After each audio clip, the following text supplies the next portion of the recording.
Nós estamos hoje com José Carlos Vilar, é um artista e escultor. Eu sou Neuza Mendes, estou mediando essa conversa de ateliê, a convite do Museu da Vale, do seu diretor Ronaldo Barbosa, a quem agradeço. Nós agradecemos eu agradeço não só a presença do Vilar, mas também o convite do Ronaldo.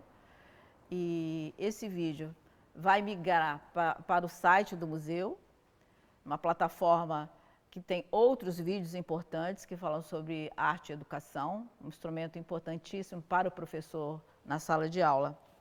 Eu vou fazer uma brevíssima apresentação do Vilar.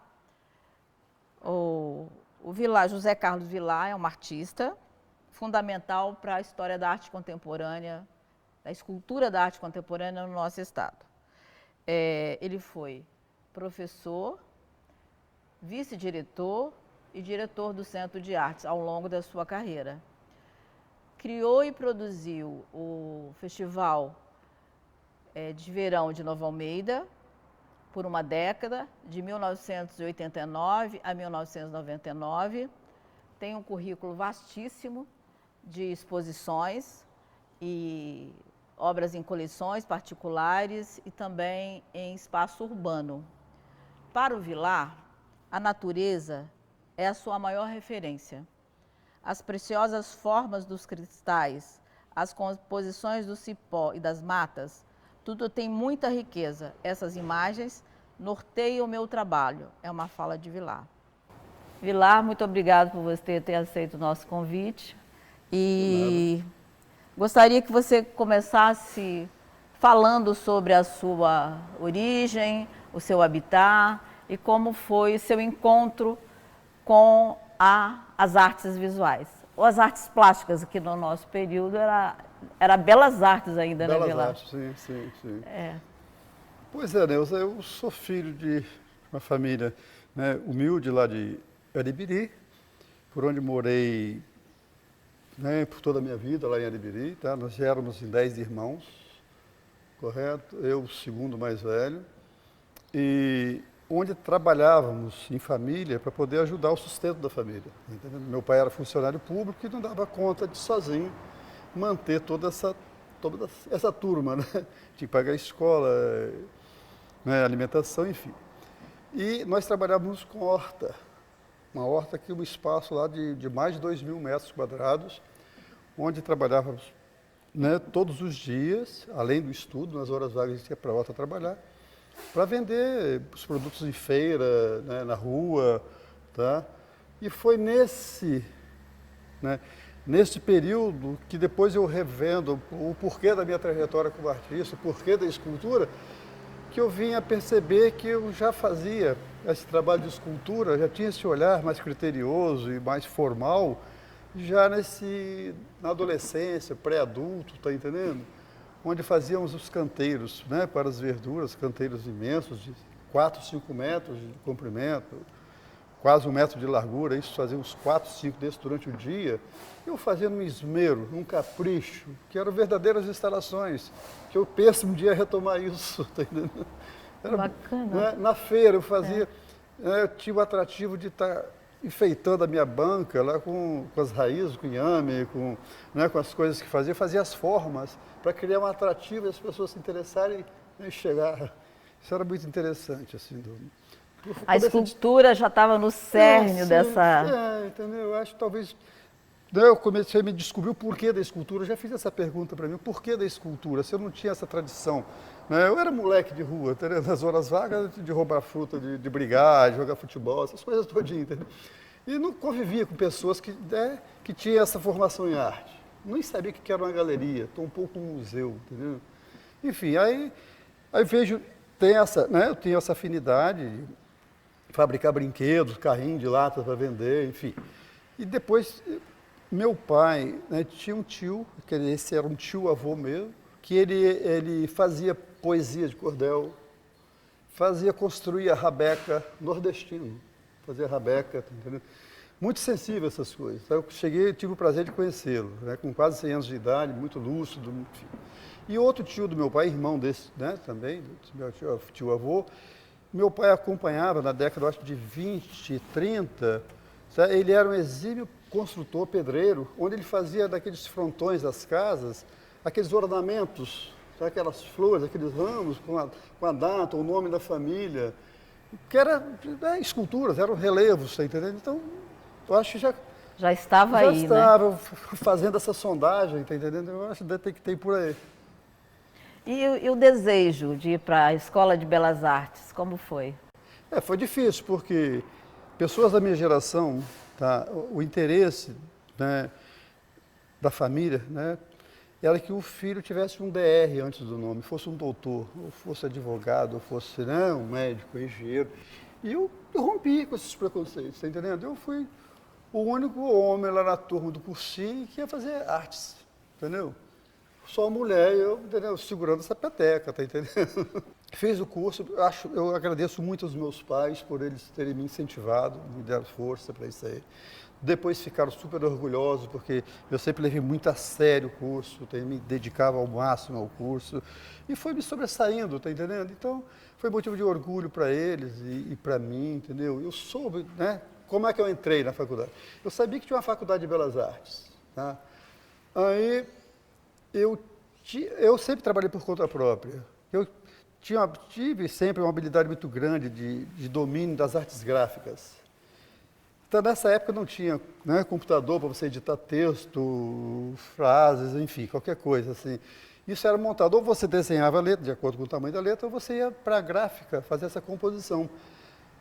Eu saía lá de Aribiri, lá de Vila Velha, ia em Santo Antônio procurar a gráfica das obras pavonianas, porque lá eu sabia que tinha o Crepas, o escultor italiano, que fazia escultura em madeira. Então eu ia lá, passava a tarde todinha lá vendo, bisbilhotando ele trabalhar, vendo ele trabalhar, muito humilde, assim, muito sem jeito. Foi o meu primeiro contato com a arte, que o professor Crepa depois foi, né, passou a ser meu professor na universidade, depois fomos bons amigos, enfim. Meu contato inicial foi por aí. Muito jovem, né? Com 26 anos, você faz essa escolha e soma aí vamos dizer, duas categorias de professor e artista. Às vezes é muito difícil manter essa horizontalidade, levar os dois, né? Uhum. E você levou muito brilhantemente esses dois caminhos. Eu acho que é uma experiência muito bacana relatar isso. Quando eu entrei para a universidade, assim, eu fiz o curso de escultura. Eu fui a última turma do curso de seriado. Eu fiz 4 anos de escultura, depois passou a ser regime de crédito e tudo mais. Então era bacharelada a minha formação. Tá? Eu entrei na faculdade sem nenhuma bagagem pedagógica, mas eu topei o desafio, fiz um concurso interno no departamento, vou dar aula, tá? Sem nenhuma experiência, ainda mais dando aula na universidade para pessoas adultas. E encarei isso aí, né?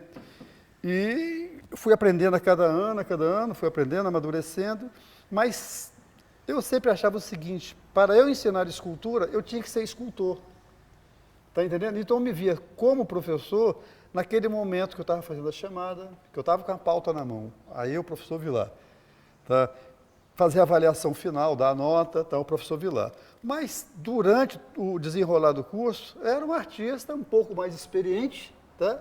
Do que eles, que estava tentando aprender e aprimorar junto a eles, entendeu? Alguma coisa relacionada à escultura. E foi assim que eu levei todo o meu período, entendeu? Enquanto professor, durante 35 anos. E esse processo de artista e professor, eles estão muito juntos na sua vida, né? Sim. Mas pensar uma obra, você desenha muito, tem muitos registros em cadernos, aliás, tem cadernos e cadernos e cadernos, já tive a oportunidade de ver, né? O que conduz isso? É certezas e dúvidas ou os dois estão juntos? Como é que você constrói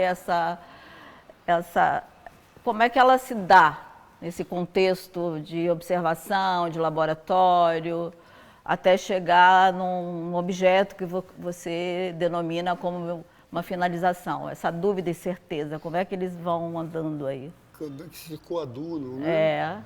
Eu acho o seguinte, é através do desenho, entendeu? Eu acho que quando você pensa, tá? Você pensa numa forma e vai lançar no papel, ela tem um processo de projeto, ela tem entendeu? Um percurso que sai do cérebro, passa pelo teu corpo para sair lá na ponta do lápis. Entendeu? Não é no computador, puf, entendeu?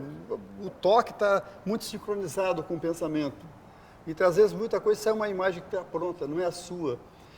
Tá? E no desenho você vai enfrentar dificuldades, tá entendendo? Que você vai enfrentar lá na frente, no material que você vai escolher. Entendeu? Então, o desenho passa por isso, e pelo prazer de também estar desenhando, tá? E o amadurecimento da proposta, isso vem, esse exercício. Porque se eu erro no desenho, tá? É melhor eu errar no desenho do que errar no projeto final. Porque no desenho é só passar uma borracha, ou fazer outro desenho, então, às vezes eu não desmancho, deixo para poder você ter comparações, né, do processo, né, das formas que vão sendo criadas e elaboradas. Se eu erro lá no ferro, o material é caro, o tempo desperdiçado é grande, tá entendendo? Então o processo é freado. Entendeu? Então isso que me leva ao desenho. Além do prazer de desenhar, eu acho muito legal. Há uma escolha também na matéria, né? Tem um texto muito bacana do Evandro Salles que fala sobre essa sua escolha, né? Ele fala da questão do ilusionismo, da história da arte, e que busca na matéria a ilusão da pele, do corpo, né? E que você abandona essa ilusão e você busca na matéria, tanto no ferro quanto na madeira, você leva os dois a uma tensão e para que ela possa criar sentido, né? E como é que foi essa escolha? Porque a gente vê no ateliê, depois a gente vai fazer um passeio pelo ateliê, você tem bustos aí, né? Sim. Então, no busto é como o Evandro fala da história da escultura, né? Você busca a ilusão, né?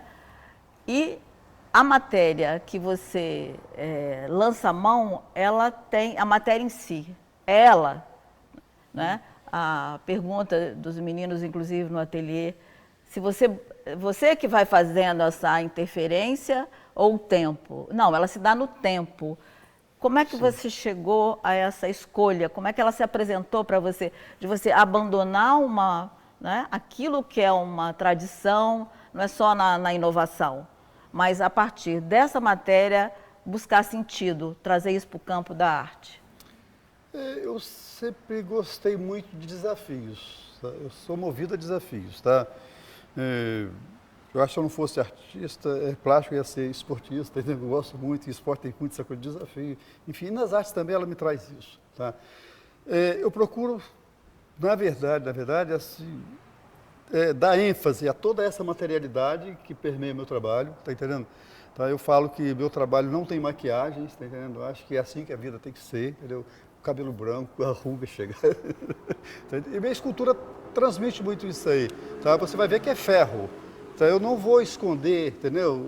Não é rebaixar o ferro para a pessoa ver outra coisa. Entendeu? A madeira é madeira. Entendeu?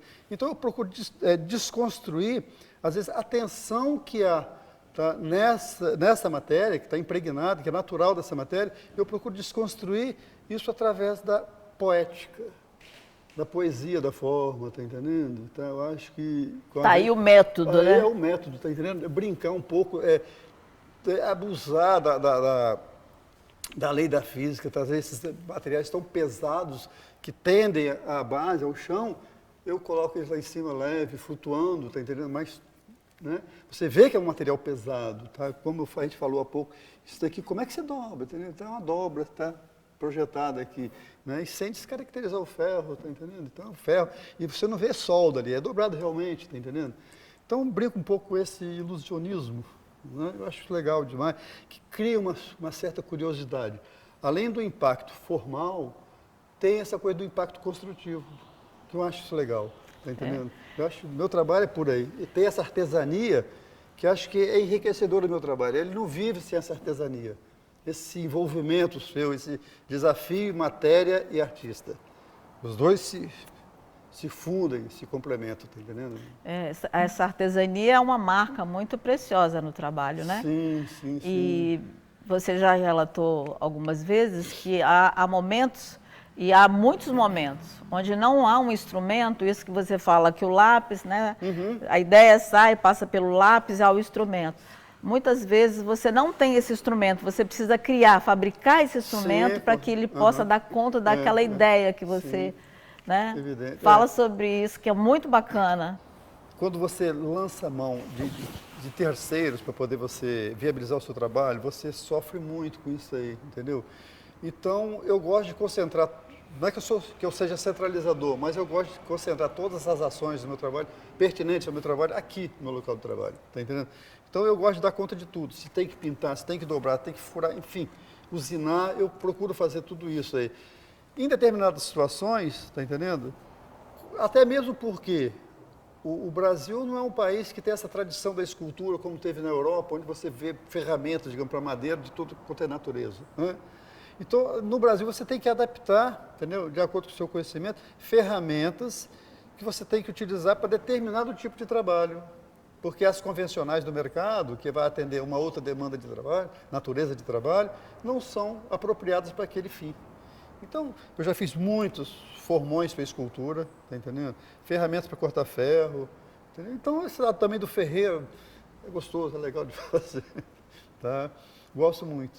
Né? Uma surpresa aqui nesse nosso encontro foi essa escultura, que é a sua primeira escultura. Sim, sim, sim. E traz uma questão afetiva muito grande, né? Você fala do seu pai, fala, o meu pai estava junto dessas pessoas aqui, né? Como é que isso veio reverberando no seu trabalho? Que, na verdade, isso aqui é um pequeno homem do cangaço, né? É um cangaceiro, vamos ser claros, né? Fala um pouco disso, que é muito bacana, Vilar. Descobrimos isso agora, né? Conversando aí, o olhar, né, recaiu sobre ela e eu trouxe para você e você, né? É o seguinte, meu pai vem dessa origem, tá entendendo? Do nordestino, e ele conviveu, enquanto criança, ele tinha várias histórias, né, relacionadas ao cangaço, não que ele tinha sido cangaceiro, ele era de uma outra família, que tinha o pessoal que ele chamava dos soldados, que esqueci o nome que dava, tá entendendo? E os cangaceiros, e tinha a família do meu pai, ela era muito respeitada lá no Nordeste, tá entendendo? Os volantes eram soldados. Ninguém se metia lá com a família Vilar, entendeu? Ele era pesado. E ele conviveu nessa história todinha, entendeu? Isso eu achava bonito porque fazia parte da história do Brasil, você entendeu? Essas coisas. Ele falava coisa mais ligada a coisa da poesia, do que eles faziam, enfim. Aí eu me apaixonava por aquelas histórias dele e acho que mais ou menos tinha uns 13 anos eu fiz essa pecinha. No canivete, dava bolhas assim, imensas aqui, que era cavando com canivete, que as pessoas falavam, eu faço escultura no canivete. Aí, entrei nesse barco e comecei a fazer, e registrei isso aí, ficou esse registro, né? Aí você vê o processo, né? Isso ontem, isso aqui hoje, a evolução, bacana, né? Legal isso aí. Tem um determinado momento que fica muito claro esse retorno afetivo, né, nesses instrumentos, na maneira como você vivia a sua infância, você pegava o peixe. Sim, né? Essa coisa do resgate é muito fundamental. E você traz isso para a sua obra, claro, com a matéria do ferro, mas traça a linha com uma leveza. Sim. Isso é fundamental, acho, na vida de todos, né, Neuza? Assim, você nasce com toda a pureza da alma, faz as coisas, os desenhos mais lindos que tem, né, quando criança. Depois você vai tendo interferência, vai descobrindo régua e esquadro, aquele traço bonito do desenho livre, quando criança vai cedendo espaço para aquela reta fria do esquadro, da régua, porque são interferências, são absorções que você vai fazendo ao longo da sua vida. Isso é comum a todos, nós passamos por isso aí. E com o amadurecimento, tá? Com a decantação do olhar e do sentimento, você começa a retornar um pouco da sua afetividade, seus laços afetivos, e começa a trazer isso à tona. Quando eu falo dos canteiros que eu fazia da horta, as esculturas, tá entendendo? Das minhas relações com a natureza, com a mata, né? Passa muito por aí. Então, tem a coisa da linha, é o cipó, tem uma escultura ali na parede que é um alvéolo não, é uma entrada da casinha de abelha nativa, tá entendendo? Que é daquela forma. E o meu processo criativo se dá dessa forma, um olhar muito atento a tudo ao meu entorno, tá entendendo? Uma rampa de calçada vira uma escultura, tá entendendo? Tá? E aquilo que te chama a atenção vai para o seu arquivo, e ele transcende numa obra. Sim, transcende numa obra. O meu processo é esse, não ter essa coisa da inspiração, né? Tem a coisa do olhar e do pensamento estar o tempo todo, entendeu? Em ebulição para poder criar alguma coisa. Né? E também assim, o processo criativo se dá, que eu convivo com as minhas esculturas onde existe um diálogo permanente. Aqui o diálogo é permanente, o processo criativo se dá desse diálogo, desse olhar, entendeu? Né, dessa troca com essas peças. Aqui vão saindo outras. É porque também no seu ateliê é a sua moradia também, sim, né? Então, elas estão impregnadas no seu corpo, no seu espírito, na sua alma. Sim.